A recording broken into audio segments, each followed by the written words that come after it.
it's a first. They haven't seen Muslim women ever in a rom-com wanting love and career and life, and they're actually seeing themselves portrayed on film for the first time.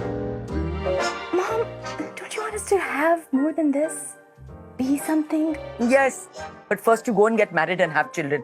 औरतों की कहानियाँ कभी भी जो है forefront पे नहीं आती हैं और अगर आती भी हैं तो वो आदमी लिखते हैं और उसको वो बहुत ज़्यादा जैसे एक मर्दाना लेंस से होती है, राइट? ये पहली स्टोरी है जो हम लोगों ने औरत की लेंस से लिखी है. What's the purpose of your visit? I'm here to find a nice Pakistani American doctor to marry. जो मुसलमान और पाकिस्तानी कौम है, जो स्टेरियोटाइप यूजुअली आप मीडिया में देखते हैं, जो वो टेररिस्ट हैं या जो औरत है वो मतलब oppressed है, ऐसा नहीं होता है. It's a movie about following your dreams and succeeding. It's just a study group. The MCATs aren't going to ace themselves. I want to go to Harvard.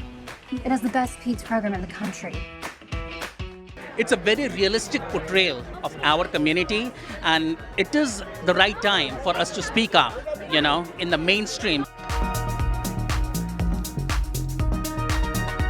हमारा जो कल्चर है और जहाँ आके हम अमेरिका में जो प्रॉब्लम फेस करते हैं, तो I think it's fantastic from that angle, and it's a very good movie.